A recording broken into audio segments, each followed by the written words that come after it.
lalu generasi pertama umat ini, mereka sudah tampil di panggung sejarah jauh lebih muda dari kalian ini. Ya.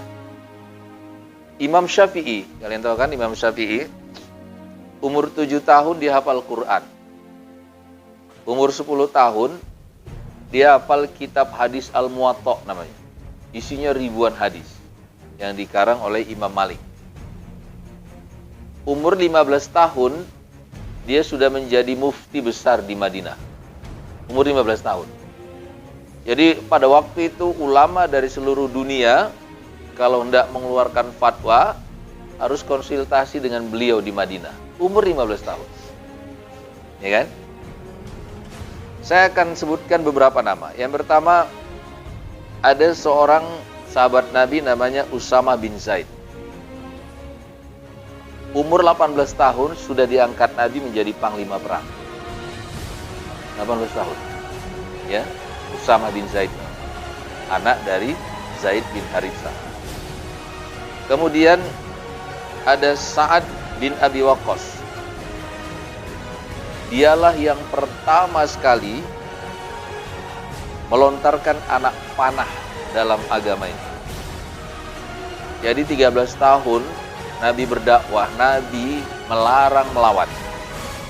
Tapi yang pertama kali melawan, melepaskan anak panah dan membunuh seorang musyrik sebelum perang Badar adalah Sa'ad bin Abi Waqqas. Waktu itu umurnya 17 tahun. Ada Al-Arqam bin Abil Arqam. Sahabat yang sangat disegani, yang rumahnya dipilih Nabi dijadikan markas dakwah. Rumahnya. Jadi dakwah sembunyi-sembunyi waktu itu. Nabi nggak bisa menyampaikan Islam ini secara terbuka. Maka Nabi menyampaikan malam hari ketika gelap, dan harus dirahasiakan di mana Nabi mendakwahkan agama ini. Dan rumah yang dipilih Nabi adalah rumah Al-Arqam bin Abil Arqam. Umurnya 16 tahun. Menjadi sahabat senior pada waktu itu. Kemudian ada Zubair bin Awam. Kalau tadi Sa'ad bin Abi Waqqas yang pertama melemparkan panah dalam dakwah, kalau Zubair bin Awam yang pertama kali mengayunkan pedang ke leher kaum musyrik. Umurnya 15 tahun.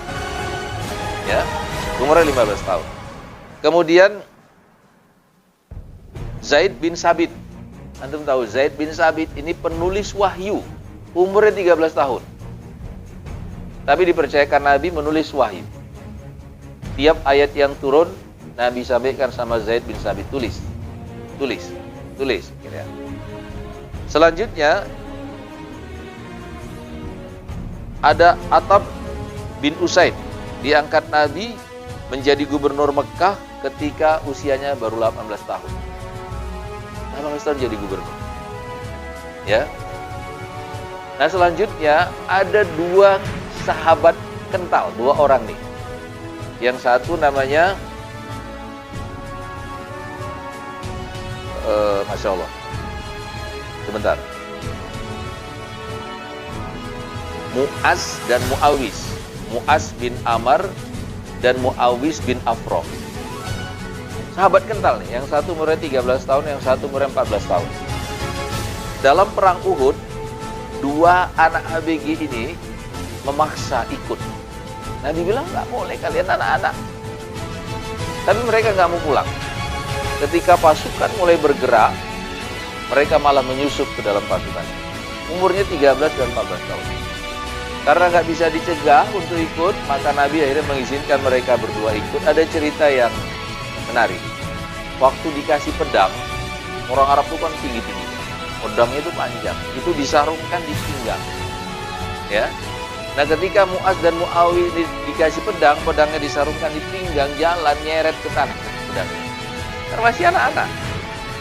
Dikasih kuda, perlu pundak orang dewasa untuk tangga naik ke kudanya. Dan dalam perang Uhud itu, dia menempel terus dengan sahabat Muhajirin namanya Abdurrahman bin Auf. Sepanjang peperangan itu, dua anak ini terus bertanya, "Paman, yang mana Abu Jahal?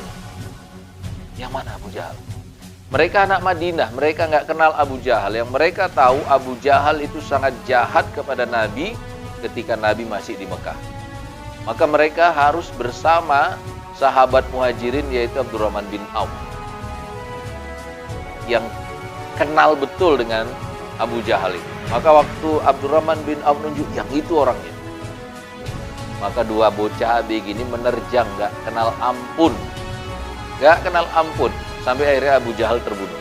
Jadi Abu Jahal itu mati di tangan dua anak abg, Mu'az dan Mu'awis. Ya. Selanjutnya,